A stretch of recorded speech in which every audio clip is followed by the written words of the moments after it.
सुप्रभात बच्चों, modern English school के ई लर्निंग कार्यक्रम में आपका हार्दिक स्वागत है। मैं विपुल कुमार सिंह, आपका हिंदी शिक्षक। इस वीडियो के माध्यम से आपका अभिकारी के अंतर्गत 2 वीडियो मैं भेज चुका हूँ और आज ये तीसरा वीडियो है। समुच्चय बोधक, क्या है? समुच्चय बोधक अव्यय। तो चलिए बच्चों प्रारंभ करते हैं। समुच्चय बोधक है क्या, ये पढ़ेंगे। आइए,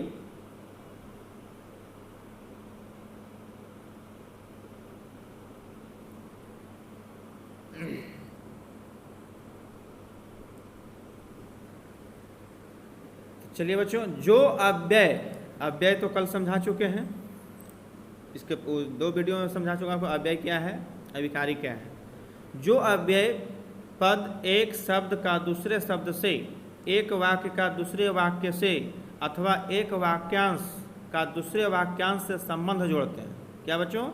जो अव्यय पद और शब्द में भी आप लोग अंतर जानते होंगे। कोई शब्द अगर अकेले है तो वो शब्द कहलाता है, यदि उसका प्रयोग वाक्य में हो जाता है तो वही पद कहलाता है। तो जो अव्यय पद यानी शब्द का एक शब्द का दूसरे शब्द से, है ना, एक वाक्य का दूसरे वाक्य से अथवा एक वाक्यांश का दूसरे वाक्यांश से संबंध जोड़ते हैं, वे क्या कहलाते हैं बच्चों? समुच्चय बोधक अव्यय या योजक भी कहलाते हैं, है ना बच्चों।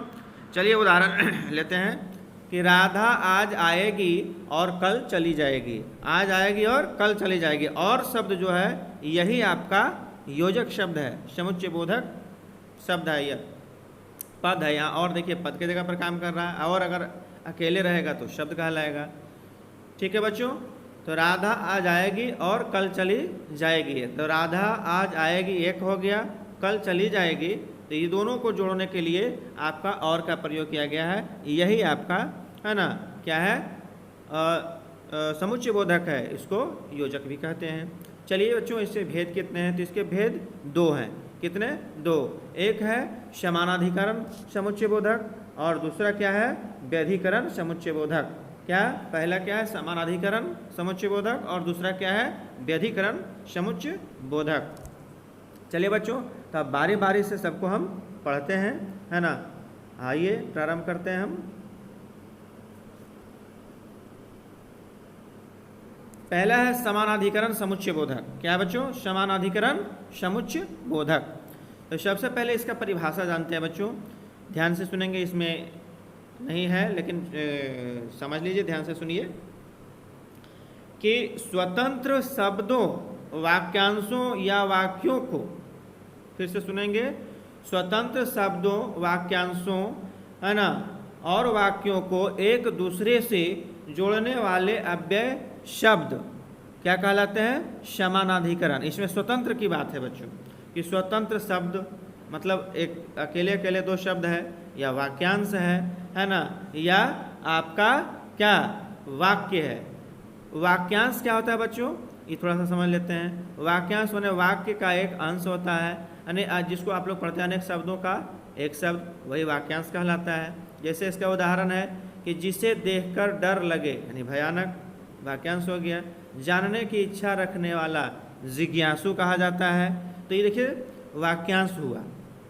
खैर, हम इसको परिभाषा फिर एक बार बोलते हैं कि स्वतंत्र शब्दों, वाक्यांशों या वाक्यों को एक दूसरे के साथ जोड़ने वाले, है ना, अव्यय शब्द क्या कहलाते हैं? समानाधिकरण समुच्चय बोधक अव्यय कहलाते हैं। चलिए बच्चों, इसके भेद कितने? तो इसके भेद बच्चों 4 हैं। कौन कौन है? तो संयोजक, विभाजक, विरोध सूचक, परिणाम सूचक, ये 4 भेद हैं। अब चलिए बारी बारी से सबको पढ़ते हैं बच्चों। कि संयोजक, जो अव्यय पद 2 शब्दों या वाक्यांशों या समान वर्ग के 2 उपवाक्यों में संयोग प्रकट करते हैं। चलिए बच्चों, यहाँ पर देखिए वाक्यांश तो अभी बताया मैंने। अब थोड़ा सा आपको एक आ गया है उपवाक्य। उपवाक्य क्या है बच्चों? थोड़ा ये भी ध्यान से सुनेंगे आप, क्योंकि इसमें इसकी ज़रूरत है, महत्वपूर्ण भूमिका निभाती है, इसलिए इसकी आवश्यकता है, तो आप लोग को समझना जरूरी है कि उपवाक्य क्या है। इसको देखिए, वाक्यांश को ऐसे अंग्रेजी में फ्रेज बोलते हैं, और इसको उपवाक्य को अंग्रेजी में क्या बोलते हैं, क्लाउज बोलते हैं। आप लोग पढ़े होंगे या पढ़िएगा इंग्लिश में, है ना। तो क्या है, वाक्यांश को फ्रेज बोलते हैं और उपवाक्य को क्लाउज। चलिए अब देखते हैं कि जो आपको बताना चाह रहे थे हम उपवाक्य। उपवाक्य देख लीजिए क्या है कि वाक्यों का ऐसा पद समूह या भाग जिसका अपना स्वतंत्र अर्थ तो होता है ना, जिसका अपना स्वतंत्र अर्थ होता है और जिसमें उद्देश्य एवं विधेय भी होता है, उपवाक्य कहलाता है। पुनः एक बार बच्चों इसका परिभाषा नोट करेंगे आप लोग कि वाक्यों का ऐसा पद समूह या भाग जिसका अपना स्वतंत्र अर्थ हो और जिसमें उद्देश्य एवं विधेय हो, उपवाक्य कहलाता है ना बच्चों। इसमें क्या है कि सभी उपवाक्य जो है, यानी कई उपवाक्य होते हैं और एक दूसरे से जुड़े रहते हैं, उसमें एक प्रधान उपवाक्य होता है और उसी से कई आश्रित उपवाक्य जुड़े रहते हैं, है ना। तो इसमें एक उदाहरण के माध्यम से समझते हैं कि राम ने कहा कि मैं यही पढ़ूंगा। क्या, राम ने कहा कि मैं यही पढ़ूंगा।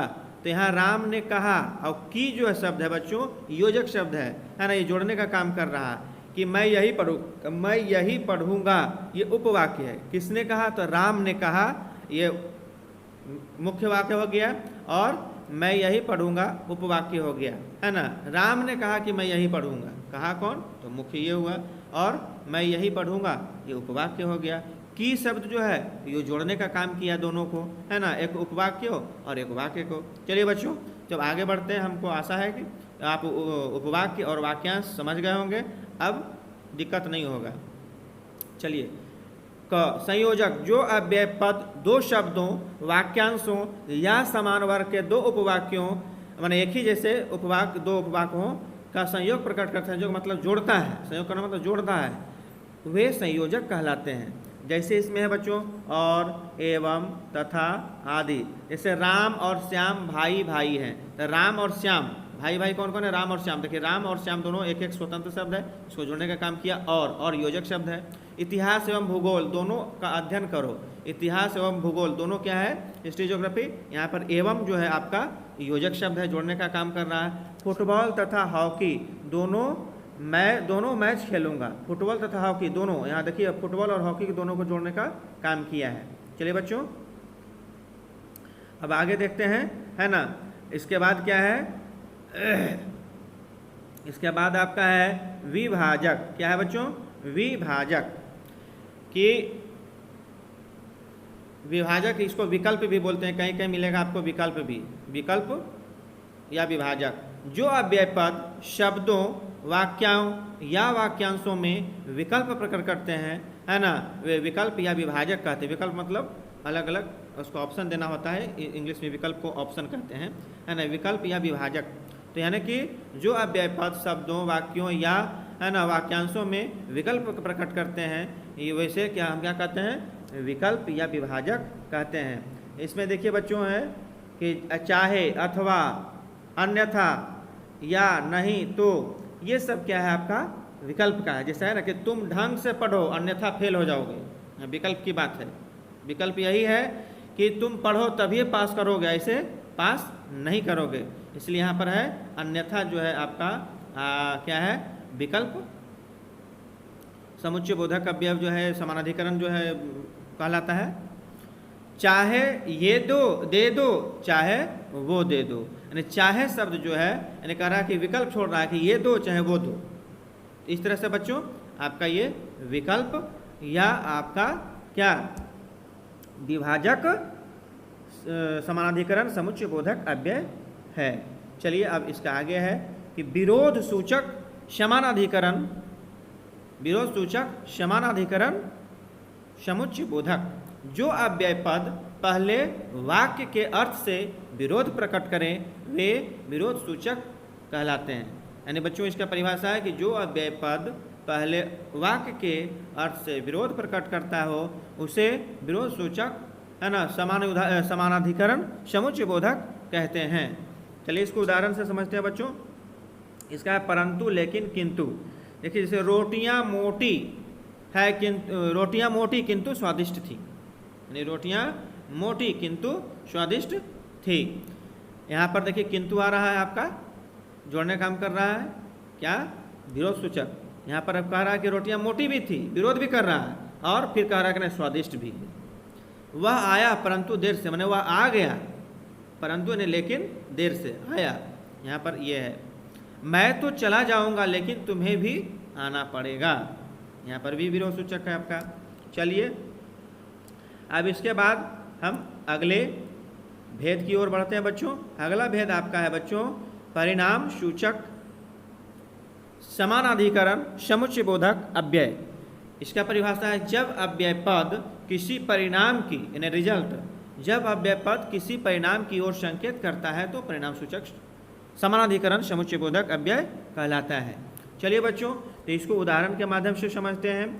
इसका उदाहरण जैसे इसलिए, अतएव, अतः, जिससे, किस कारण आदि ये सब है। इसका उदाहरण देखिए कि तुमने माना, क्षमा करेंगे, तुमने मना किया था इसलिए मैं नहीं आया। तुमने मना किया था इसलिए मैं नहीं आया। यहाँ पर देखिए इसलिए लगा हुआ है, आपका परिणाम है कि परिणाम सूचक समानाधिकरण समुच्चय बोधक जो है शब्द है, ये पद है।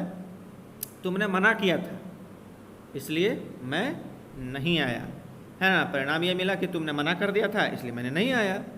मैंने यह काम खत्म कर दिया, मैंने यह काम खत्म कर दिया जिससे कि तुम्हें आराम मिल सके। यहाँ पर देखिए क्या है, मैंने काम खत्म कर दिया जिससे कि, यहाँ पर जिससे कि आगे आपका क्या कहते हैं परिणाम सूचक के लिए यहाँ कि तुम्हें आराम मिल सका। चलिए बच्चों, तो आशा करते हैं कि आपका पहला भेद के चारों जो उपभेद थे सभी के जो परिभाषा मैंने बताया वो समझ गए होंगे। चलिए अब अगले इसके जो दूसरे भेद है उधर चलते हैं, है ना। तो दूसरा क्या है बच्चों, इसमें देखेंगे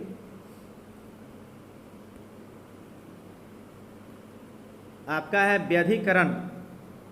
क्या है, व्यधिकरण।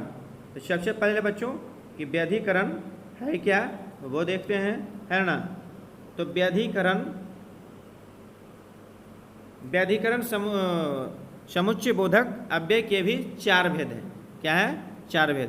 पहले इसका हम क्या जानते हैं बच्चों, परिभाषा जानते हैं, है ना बच्चों, कि जो अव्यय पद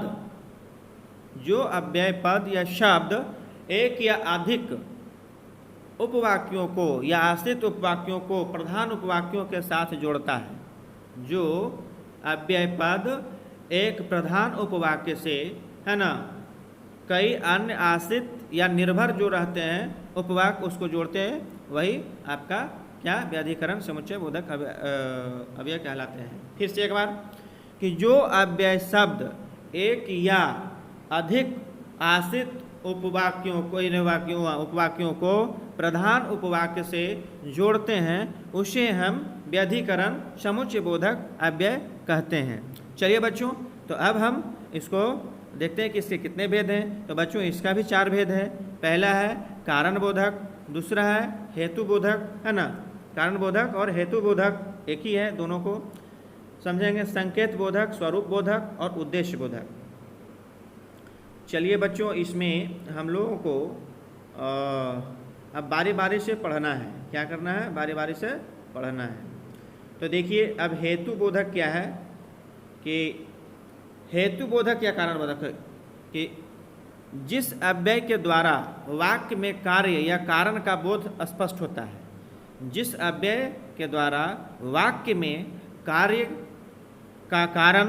कारण का बोध स्पष्ट होता है, यह मालूम पड़ता है, उसे हम हेतु बोधक या कारण बोधक समुच्चय बोधक व्यधिकरण समुच्चय बोधक कहते हैं। उदाहरण के माध्यम से समझते हैं बच्चों।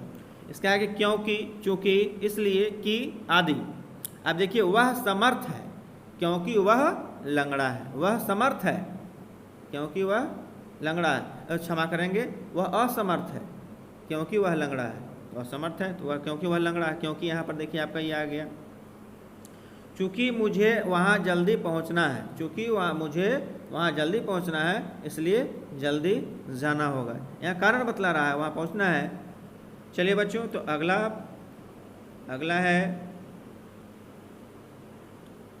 संकेत बोधक है ना, क्या है अगला, संकेत बोधक। यानी प्रथम उपवाक्य के योजक, योजक समझ जोड़ने वाले जो शब्द हैं, पद हैं, यानी प्रथम उपवाक्य के योजक का संकेत अगले उपवाक्य में पाया जाता है, ये प्रायः जोड़े में प्रयुक्त होते हैं। यानी कहने का मतलब प्रथम उपवाक्य के योजक का संकेत अगले उपवाक्य में अगर हम जोड़ा हुआ पाते हैं तो वो आपका संकेत बोधक कहलाता है। जैसे उदाहरण के देखिए माध्यम से समझते हैं। यहाँ जो और तो बीच में यहाँ पर जोड़ने का काम करें, यद्यपि, तथापि, चाहे, है ना, और पर, जैसे, तैसे। अब देखिए उदाहरण से कि ज्यों ही मैंने दरवाज़ा खोला त्यों ही बिल्ली अंदर घुस आई। क्या, ज्यों ही मैंने दरवाज़ा खोला, अगर यदि नहीं दरवाज़ा खोलते तो बिल्ली नहीं आती। तो वही है कि ज्यों ही, और बीच में यहाँ आपका शब्द है, वाक्य है, वाक्यांश है, क्षमा करेंगे, उपवाक्य है। और उसके बाद देखिए दूसरा वाक्य त्यों ही जोड़ता है। यद्यपि वह बुद्धिमान है, यद्यपि नहीं हालांकि, तथापि, तब, यद्यपि वह बुद्धिमान है तथापि आलसी भी। यानी कि बुद्धिमान है लेकिन आलसी भी है, बुद्धिमान भी है और लेकिन आलसी है। चलिए बच्चों अगला देखते हैं। स्वरूप बोधक, जिन अव्यय पदों को पहले उपवाक्य में प्रयोग किए हुए शब्द या वाक्यांश या वाक्य को स्पष्ट करने के लिए प्रयोग में लाया जाए उसे स्वरूप बोधक, व्यधिकरण समुच्चय बोधक अव्यय कहते हैं। जिन अव्यय पदों को पहले उपवाक्य में प्रयोग किए गए शब्द, वाक्यांश या वाक्य को स्पष्ट करने के लिए प्रयोग में लाया जाए उसे स्वरूप बोधक, व्यधिकरण समुच्चय बोधक अव्यय कहते हैं। इसका है यानी अर्थात। बच्चों तो इसको उदाहरण से समझ रहे हैं हम लोग कि वह इतनी सुंदर है मानो अप्सरा हो। वह इतनी सुंदर है मानो अप्सरा। अप्सरा जो होती है ऐसा माना जाता है कि जो इंद्र लोक में पाई जाती है काफ़ी सुंदर होती है, काफ़ी सुंदर होती हैं। यहाँ को वह इतनी सुंदर है, वह इतनी सुंदर है मानो अप्सरा, है ना, मानो अभी बतलाए थे। देखिए अस्तो माँ सद्गमय, अर्थात हे प्रभु असत्य से सत्य की ओर ले चलो। यानी अस्तो माँ सद्गमय, इसका होता है कि हे प्रभु, है ना, असत्य यानी जो गलत है उससे छुटकारा दो और सही की ओर ले चलो। यानी अस्तो माँ सद्गमय मतलब असत्य से सत्य की ओर ले चलो। तो यहाँ पर देखिए आपका अर्थात आ रहा है? तो ये आपका स्वरूप बोधक, व्यधिकरण समुच्चय बोधक अव्यय है। चलिए बच्चों अब अगला जो है आपका उद्देश्य बोधक, व्यधिकरण समुच्चय बोधक है ना, है। अब इसको हम बारी बारी से पढ़ेंगे, क्षमा करेंगे, इसको आप पढ़ेंगे। उद्देश्य बोधक, व्यधिकरण समुच्चय बोधक अव्यय, जिन अव्यय पदों से कार्य करने का उद्देश्य प्रकट हो, जिन अव्यय पदों से कार्य करने का उद्देश्य प्रकट हो उसे हम क्या कहते हैं? उद्देश्य बोधक, व्यधिकरण समुच्चय बोधक अव्यय। इसको उदाहरण से समझते हैं बच्चों। जिससे कि, ताकि, ये सब आपका उदाहरण क्या चीज़ का है नहीं कि ये आपका उद्देश्य बोधक का ये है व्यधिकरण समुच्चय बोधक।